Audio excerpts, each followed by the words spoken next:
Senior high school Sikandarpur के प्रांगण में सांसद खेल स्पर्धा का आयोजन किया गया। सांसद खेल स्पर्धा में बालक बालिकाओं सहित सैकड़ों प्रतिभागियों ने प्रतिभाग किया। वही कार्यक्रम में पहुंचे सांसद रविंद्र कुशवाहा ने रामायण पर आपत्तिजनक टिप्पणी करने वाले स्वामी प्रसाद मौर्य को पूरे परिवार के साथ इस्लाम धर्म कबूलने की नसीहत दिया। सांसद ने कहा कि हमें जजिया कर वसूलने वालों का इतिहास पढ़ने की जरूरत नहीं है। आइए देखते हैं पूरी रिपोर्ट।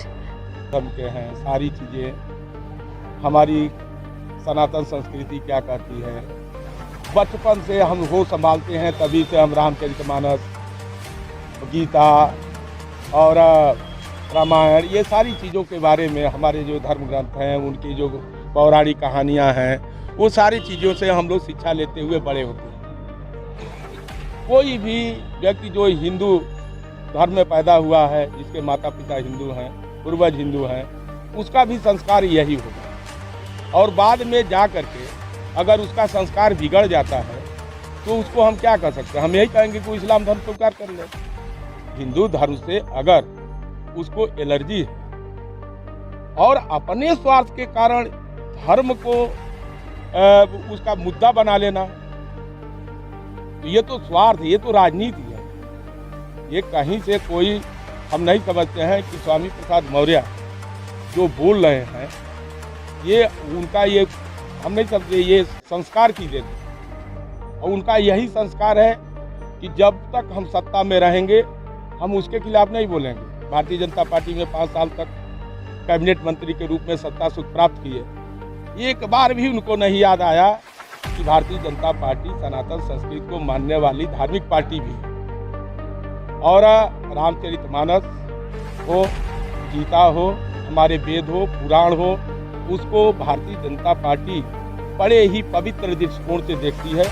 और उसको हमारे देश का जो एक पौराणिक जो भूमिका होती है, हमारे देश की जो पहचान है, राम और कृष्ण, भगवान शिव से हमारी पहचान है, हम उसको मानने वाले लोग हैं। और उसी पार्टी में रह करके आप 5 साल, आपको एक बार भी नहीं याद आया। आज अखिलेश यादव के साथ समाजवादी पार्टी में चले आए तो आपको रामायण की चौपाई में खोट दिखाई दे रही है। ये टोटल दोगलापन है और कुछ नहीं है, और कुछ राजनीति।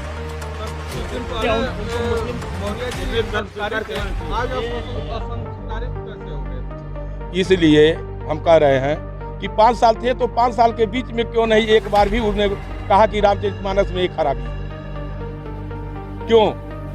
आप ही से मैं प्रश्न करना चाहता हूँ। रामचरितमानस में 2017 से लेकर 22 तक कोई खराबी उनको नहीं दिखाई थी, और जब समाजवादी पार्टी में चले गए तो उनको रामचरितमानस में खराबी दिखाई दे रही, खोट दिखाई दे रहा है। और वो जिस वोट वर्ग के लालच में, जिसको समझते हैं कि ये कहने से हम सस्ती लोकप्रियता हमको हासिल हो जाएगी, वो लोग भी हिंदू हैं, हिंदू धर्म के मानने वाले हैं। राम कृष्ण और भगवान को गाली दे करके आप किसी पार्टी के और किसी वर्ग विशेष के चहेते नहीं बन सकते। ये हिंदुस्तान की जगह बिल्कुल कर लेना चाहिए। उनकी बेटी अभी उनका कह रहे कि विश्लेषण होना चाहिए। तुम तो भारतीय जनता पार्टी से जीती थी। जब भारतीय जनता पार्टी ने टिकट दिया, तुमको नहीं मालूम था कि भारतीय जनता पार्टी रामकृष्ण और भगवान को मानने वाली पार्टी, धार्मिक पार्टी, हम क्यों इस पार्टी से टिकट ले रहे हैं? और अगर तुमको आज खराबी नजर आ रही है तो अभी भी इस्तीफा दे दो, नैतिकता है तो। और नहीं है नैतिकता, जाओ इस्लाम में स्वीकार कर लो।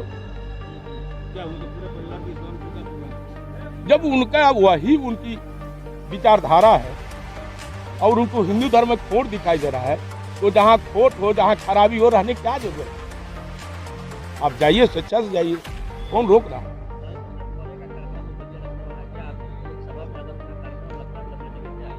नहीं, ऐसा है, हम लोग की पार्टी में नहीं सिखाया गया, ठीक है? वो अपने मुंह से बोल रहे हैं, अब व्यक्ति कर रहे हैं। हम उसके लिए लाठी डंडा लेकर थोड़े नहीं, मारा मारी करने थोड़े नहीं जाएंगे। कोई भी आए बोल रहे हैं, उसका जवाब मिल रहा है। जैसे वो मीडिया में बोल रहे हैं, हम भी बोल रहे हैं।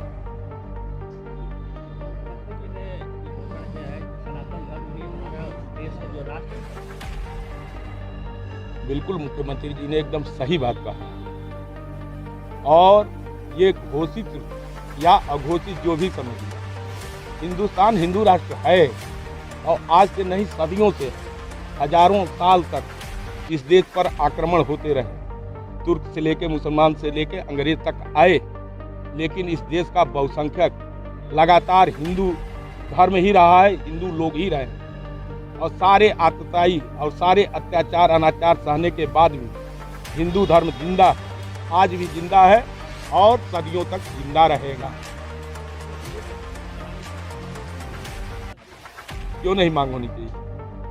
मांग तो ये 1949 में ही खराब हुई, जब दो धर्म के आधार पर देश का बंटवारा हुआ, जब जिन्ना ने कहा कि मुसलमान हिंदुओं के साथ नहीं रह सकते हैं, मुसलमान के लिए हमको अलग राष्ट्र चाहिए, तो उसी समय हिंदुस्तान को हिंदू राष्ट्र घोषित कर देना चाहिए।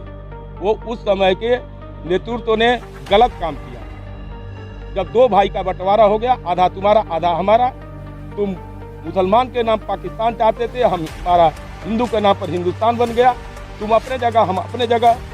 ये सेकुलर बन करके और धर्मनिरपेक्ष बन करके हिंदुस्तान के लिए सदियों के लिए समस्या दे करने का काम उस समय की लीडरशिप ने किया। सर, इसके लिए दोषी किसको मानते हैं? हम तो दोषी उस समय के जो तत्कालीन प्रधानमंत्री थे या भारत देश के बंटवारे के जो दोषी थे उनको मानते हैं कि जब महात्मा गांधी के बारे में नहीं बात करें, इसलिए कि महात्मा गांधी का कोई रोल नहीं था इसमें। और महात्मा गांधी ने उपवास किया था, उन्होंने कहा था कि भारत का बंटवारा होगा तो हम प्राण दे देंगे। लेकिन क्या परिस्थितियां हुई, लॉर्ड माउंटबेटन और नेहरू जी के बीच कौन से समझौते हुए कि जिसके आधार पर पाकिस्तान तो इस्लामी राष्ट्र घोषित हो गया और हिंदू धर्म निरपेक्ष बन गया, हिंदुस्तान धर्म निरपेक्ष बन गया। ये कहाँ की? ये तो गलती उसी समय की, तो उसी को तो हम लोग ठीक कर रहे हैं ना। 370 दिए थे, जम्मू कश्मीर से हम लोग खत्म कर दिया 370। 3 तलाक इनका चला रहा था, उसको हमने खत्म कर दिया। हमने एनआरसी लागू कर दिया, नागरिकता संशोधन बिल लागू कर दिया, राम मंदिर बनने लगा। ये सारी चीज तो हो रही है, जो हम कहते थे वो कर रहे हैं। सर, क्या माना जाए कि 2024 हिंदू राष्ट्र भैया, आज के पहले 2019 के पहले सब लोग कहते थे कि मंदिर बन जाएगा क्या, तो जैसे मंदिर आज आपके आंख के सामने बन रहा है, हो सकता है आपके आंख के सामने ही हिंदू राष्ट्र भी बन जाए।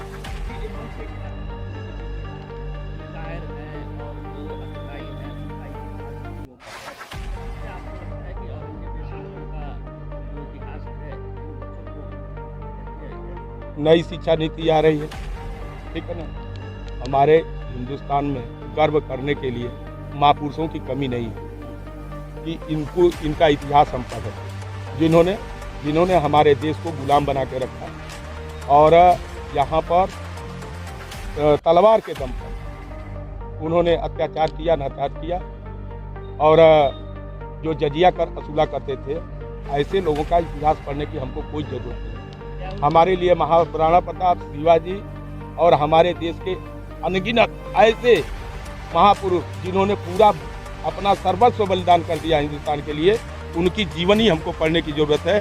हम उन्हीं को पढ़ेंगे, उनको आगे। एनसीईआरटी से ये सब ये नाम गायब होंगे और इनके में से लोगों बिल्कुल गायब होना चाहिए, गायब हो रहा है। आपने दिल्ली में देखा, जितने आपने दिल्ली आप जाइए, पहले दिल्ली जो हमारी राजधानी है, पहले लगती थी कि किसी इस्लामी राष्ट्र की राजधानी। हर रोड, कहीं औरंगजेब रोड, कहीं बाबर रोड, कहीं ये रोड, कहीं वो रोड, वो सारे रोड के नाम बदल गए। किताबों से काम हटेंगे। हाँ बिल्कुल हटेंगे, नए शिक्षा नीति में हाँ बिल्कुल हटेंगे। आ रही है शिक्षा नीति, आप देखिए तब हटेंगे। किनके नाम हटेंगे उसमें से? अब ये पूरा जब लिस्ट आएगी, किताब पढ़िएगा तो मालूम हो जाएगा। बलिया सिकंदरपुर से लड्डन भाई की रिपोर्ट।